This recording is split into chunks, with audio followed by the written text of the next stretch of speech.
We are live. Ladies and gentlemen, welcome back to another episode of Jawn Street Hockey. I, of course, am the mayor of Jawn Street, Sean Campbell, joined by my buddy Kevin Curly McHugh. Kevin, how you doing, buddy? Doing great tonight. Feel great. Uh, it is a special episode of John Street Hockey, as I'm sure you'll get to in just a second if you want to fill the fans in. Very special. So, everybody, if you're listening to this, you may notice that we're on a few new locations with tonight's live stream. That is because Jawn Street Hockey has proudly joined Old City Sports Network. That's www.oldcitysports.com. Guys, we're on Old City Sports now. We're on OCSN. Shout out to Jesse Bell for bringing us on. Greatly appreciate the opportunity. I think this is going to be a phenomenal partnership. So you can find all of our shows now on the Flyers Alley Facebook page. You can find us on the Old City Sports Network pages as well. And this will be broadcast in audio form as well on the Flyers Alley feed wherever you get your podcasts. So let's lead it off here. Whenever First, I you're got to ready, say, Asher. if you're in the tri state area, you need a little bit of work done, make sure you go to buyallousconcrete.com. Give our old buddy Frankie the Animal Buyallows a call. He's the best in the biz, whether you need steps done, any kind of masonry work. Frank the Animal is your guy. Check him out, buyallousconcrete.com. So we're going to throw it over to our Alley Talk segment. We're going to lead it off here. And of course, Alley Talk is brought to you by Body Check Wellness. That's www.bodycheckwellness.com. Use our promo code OCS for 25% off all your CBD needs. Achy joints, busted up knees, busted knucks. They got you covered. All your CBD wellness needs. Body Check Wellness. Kev, we're going to dive into the Alley Talk here. First things first. Flyers lose to the Penguins. It hurts my soul, Kev. Well, you know what? I used to get really excited for Flyers Penguins games, and obviously the way this year has gone, the Penguins have actually found themselves sitting first in the division. Believe it or not, with all the injuries they've had, they beat the Flyers 5-4 in overtime. Flyers give up a 2-goal lead. They did score first from Claude Giroux, and then in typical Flyers fashion, they give up the game-tying goal 28 seconds later. Dominic Simone scores to make it 1-1. They found themselves trailing after one period, 2-1. Actually came back and took the lead 4-2. Goals by Giroux, Lawton, Sealer, and Braun in the game. And then they give up the 2-goal lead.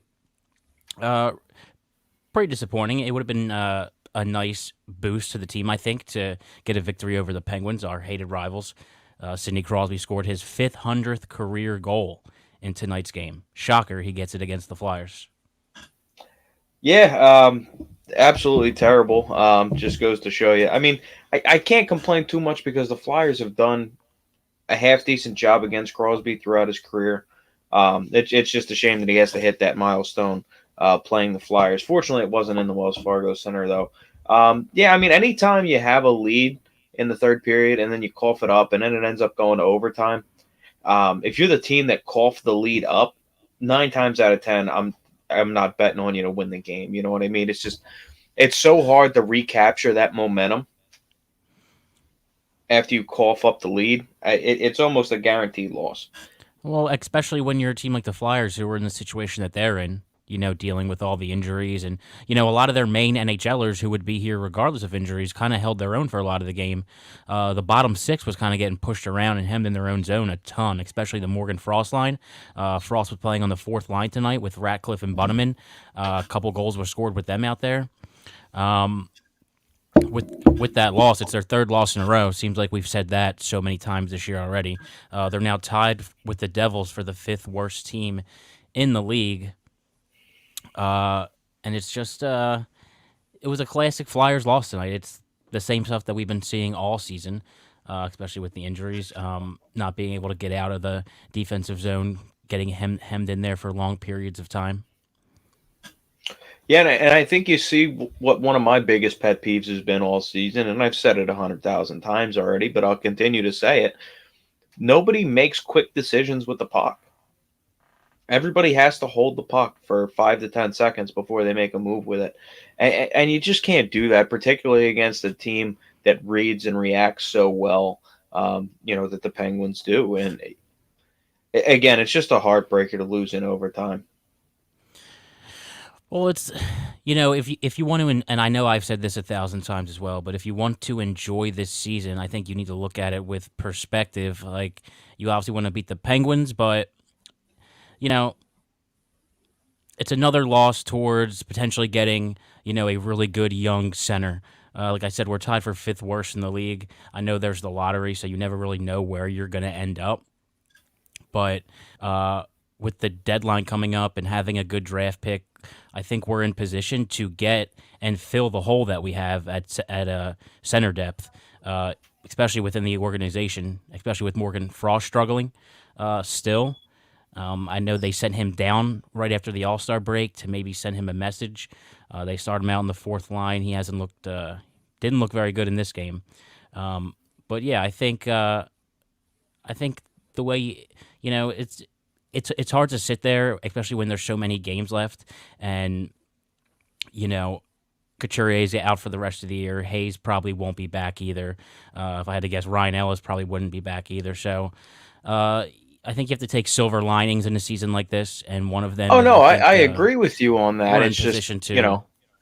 kind of like anytime there's a new Eagle player or a new Eagle coach that comes into town, and we say, hey, if you beat Dallas, I don't care if you lose every other game.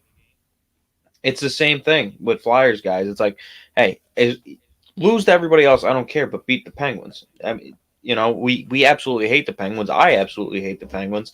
And in a year like this, yeah, you do have to look at the silver linings.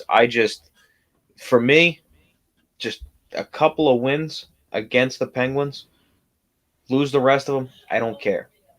Our good friend Danny Dugan's checking in over on Facebook, says, let the kids play. I couldn't agree more. That's exactly what we need to do in a season like this. The playoffs are a foregone conclusion at this point. We're not getting there. So let the kids play. See what you have down in the minors. Get some tape out on these kids that, maybe getting traded here in the coming off season. A little bit off topic, but you did mention the center depth. And I was thinking about something earlier today. Odds are the Edmonton Oilers are going to be looking to shake things up at the end of the year. They have a third line center at this point who's a former number one overall pick, hasn't quite lived up to expectations in Edmonton while also having a new coach almost every year. What do you think about going after Ryan Nugent Hopkins in free agency? It's not something I would be opposed to I think at you could get all, him cheap. I especially think you could get especially him given something like 3 years, 4.5 million. I don't think it's a bad option, especially considering that there isn't a ton of really good centers coming up in free agency this year. The crown jewel of free agency this year is probably going to be Johnny Gaudreau, who's a winger. So if you can get Nugent Hopkins in here on a relatively team friendly deal, I would do it. I don't see how much downside there is. Like I said, I don't think there's the center depth in the organization isn't really that great. So if anything, it would maybe just push Morgan Frost a little harder if you want to continue to try to get something out of him. That like, okay, now they're bringing in a guy, that I'm going on because he's probably going to finish out the year for the Flyers. So he finished out the rest of the year. He's got a decent amount of games under his belt. It could push Frost to the wing. Maybe he would do a little better at the NHL level if some of the responsibility of the center position was taken off of him. I don't know, just something I was thinking about earlier while I was in the car. Speaking of centers, speaking of free agents, there was a Claude Giroux press conference yesterday. Actually, earlier today. Um, so, what are your initial thoughts on the press conference? Well, G isn't the most colorful personality when he's giving press conferences. He kept it pretty simple. Oh, it never Said has. said all the right stuff. He's proud to have been a Flyer for the last 14 years. When you put on that jersey and you wear that crest, it means something. he also said that he needs to sit down with Chuck Fletcher and that they have a lot to talk about. Uh, I think I read somewhere earlier today that they had given Giroux's agent to talk to other teams, uh, and from and from the press conference, it didn't seem like a goodbye press conference, but you kind of get that vibe that like he's on the way out, and I'm sure he's given them teams that he's preferred to go to by now.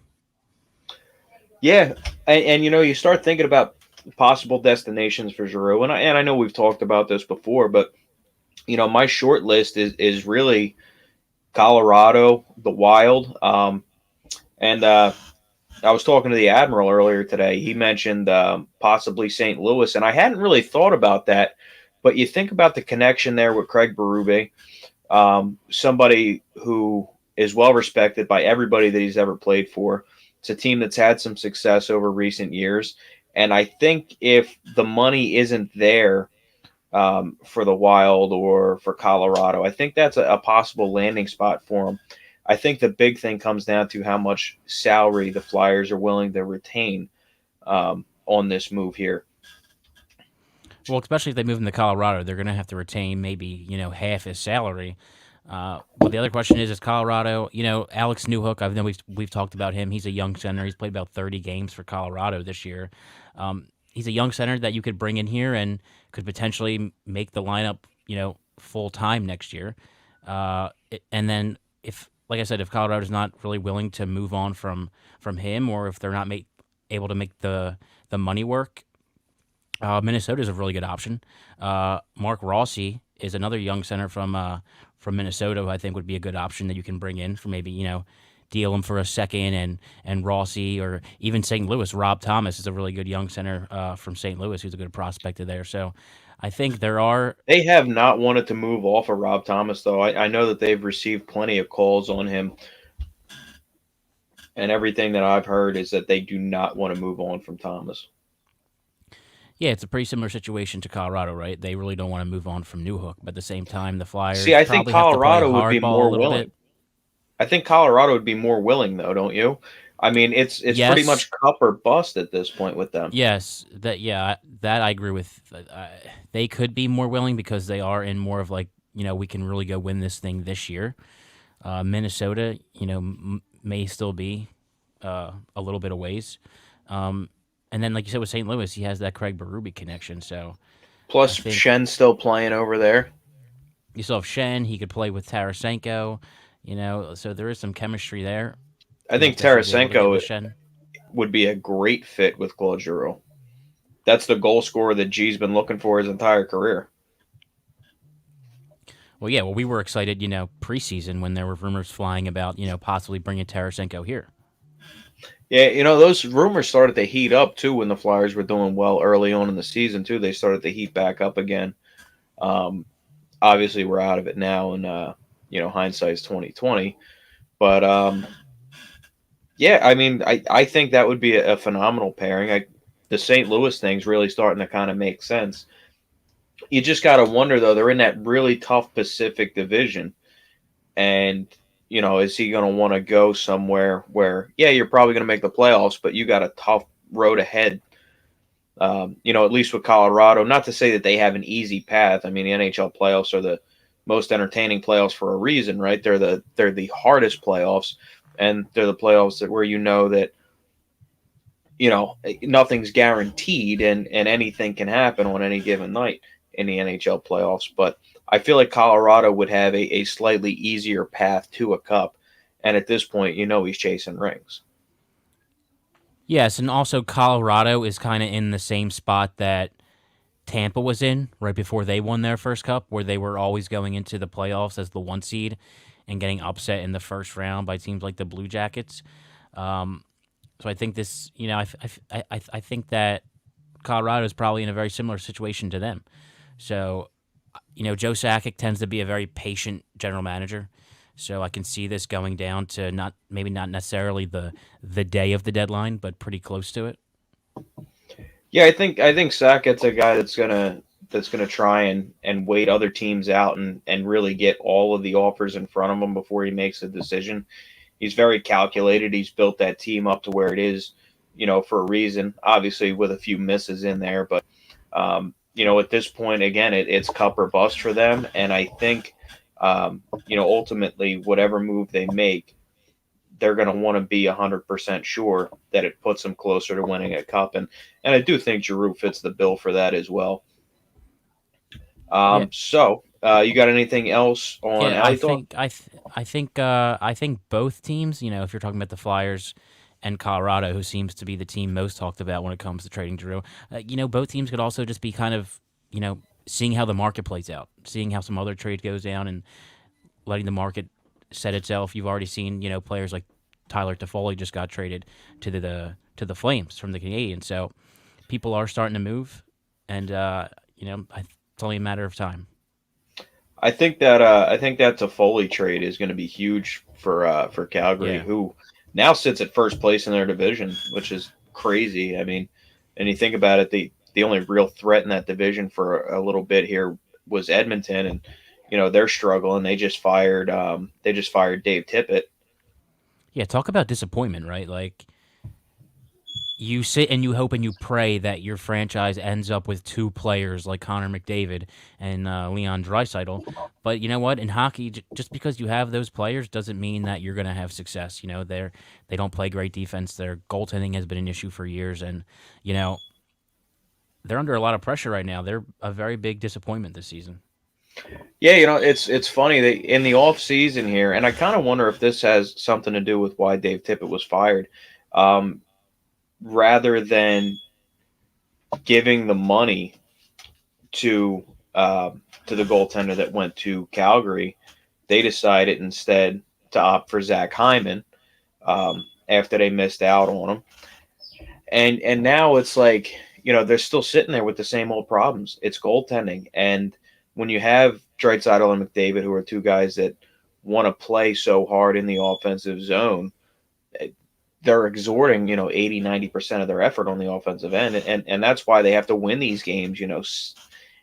Fucking 6-3 or whatever. You know what I mean? They're just missing team defense, and you see that Oiltown chews up these head coaches. And at this point, they've tried every different coach in the book, and it's just nothing is working. I think they're going to be looking to shake some things up here.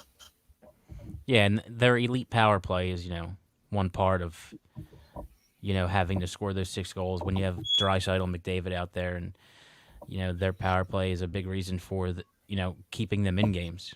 Absolutely. Speaking of elite power plays, let's go down the well and talk about our segment with the Capitals.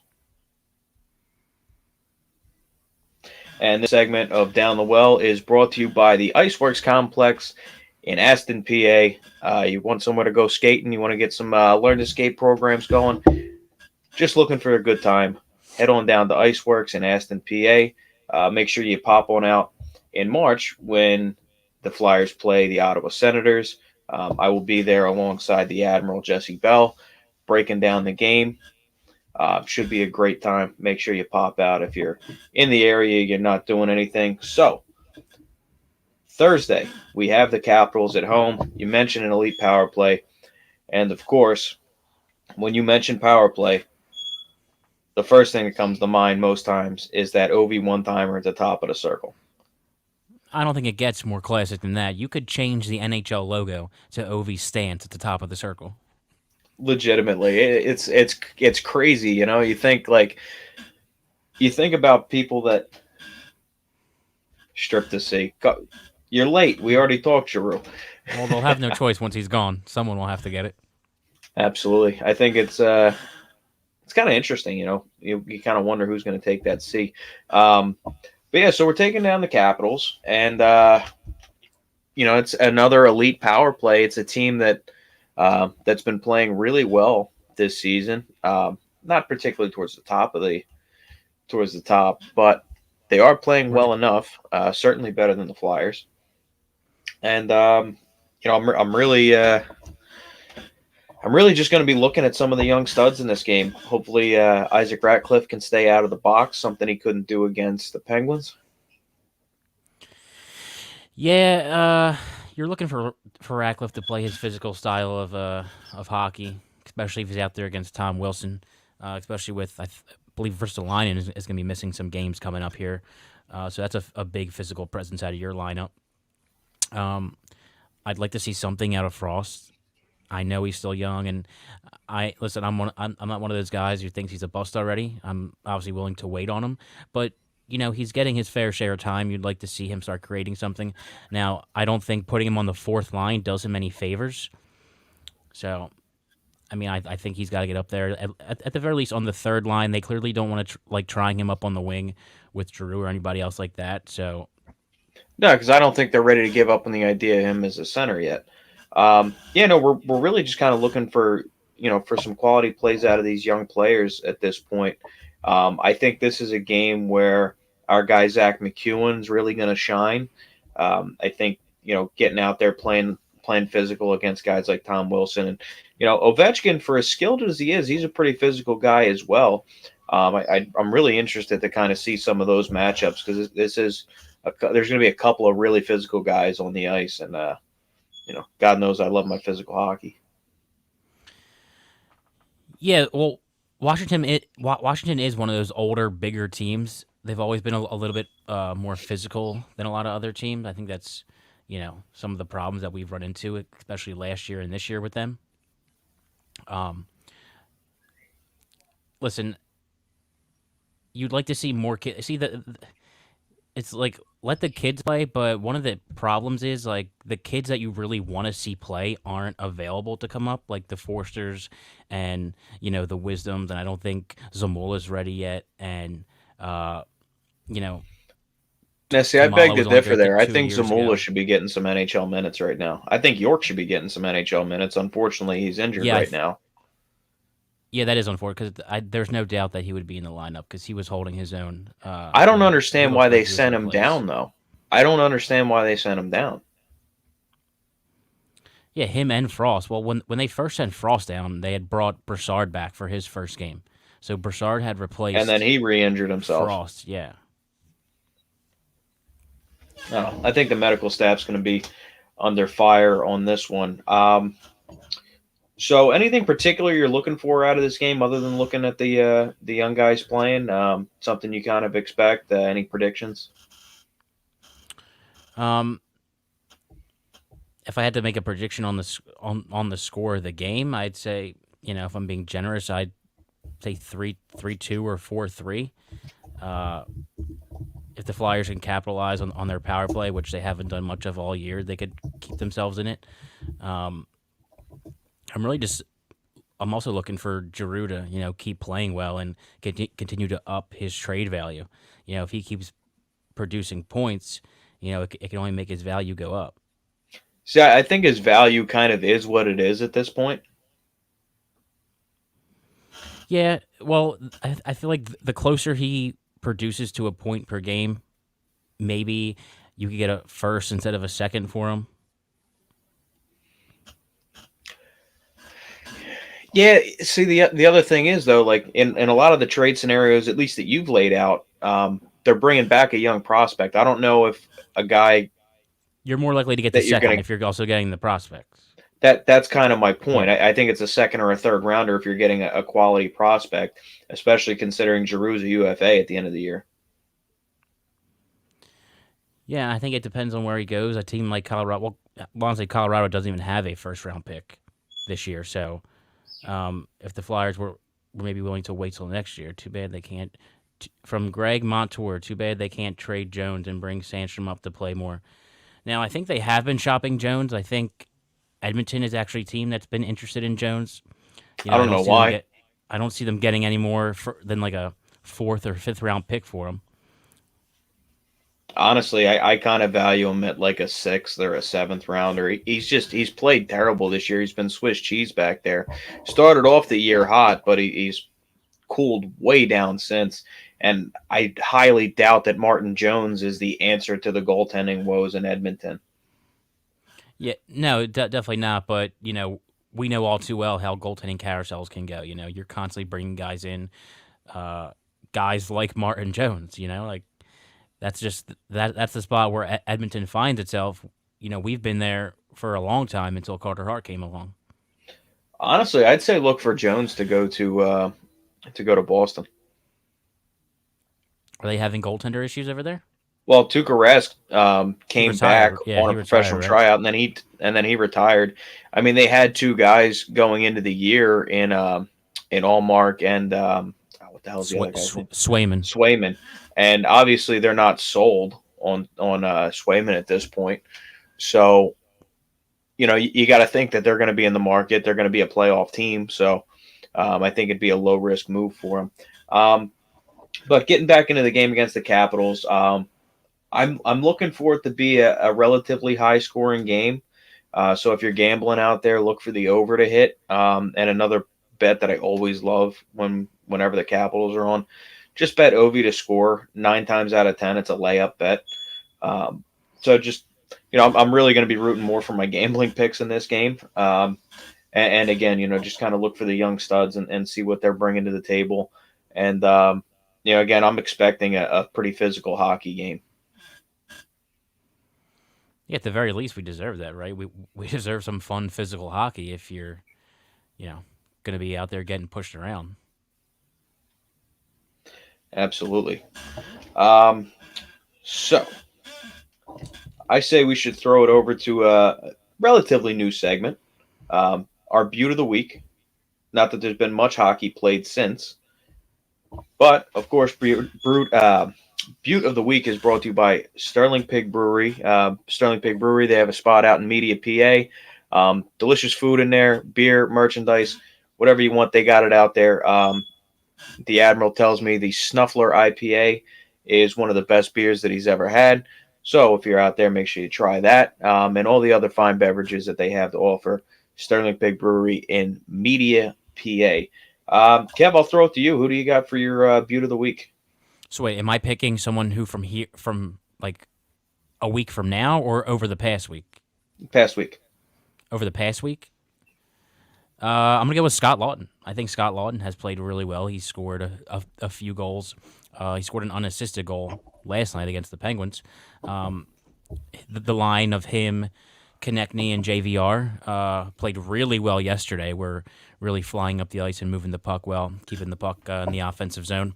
So for me, it's Scott Lawton. Yeah, I think Lawtz has been a pretty layup pick. I had him earlier in the week when I was on Flyers Alley, so I don't know if I'm gonna go there again. But it's kind of hard to pick against him, right? But honestly, I got to go Giroux. He's still producing. I feel like he's kind of riding that high coming off of the All Star game. He had a pretty solid game against the Penguins, so I'm going to go with Claude Giroux as my Beaut of the Week. Especially because we don't know how many more weeks we're going to get to pick Giroux as our Beaut of the Week. So, Amen. You know that I'm a big fan of that pick. absolutely. So, guess we'll throw it on over to final thoughts. My final thoughts on the Flyers. Um, I mean, I don't know how many times I can say it. It's just finding the silver linings. As a fan in a season where you're struggling and you're looking for something that you can hang your hat on and be positive about, because there isn't a ton of things to be positive about.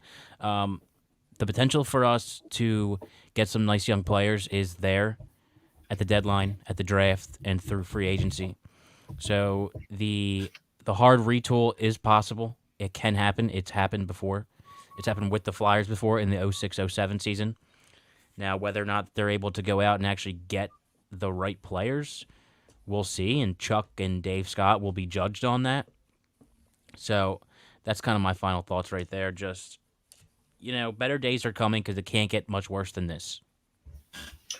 Yeah. So my final thoughts are look for some interesting moves in the general manager department in the next year and a half to 2 seasons. I think with Danny Briere being brought in as the quote special assistant to the general manager, which is another one of the made up titles that they use to bring people in so they don't lose them in the organization, right?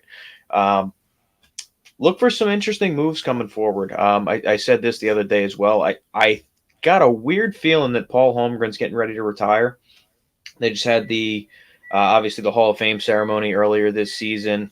Um, They're bringing in Danny Briere, a guy who's been garnering some attention as far as the general manager positions in the league. Turned down the position with the Montreal Canadiens.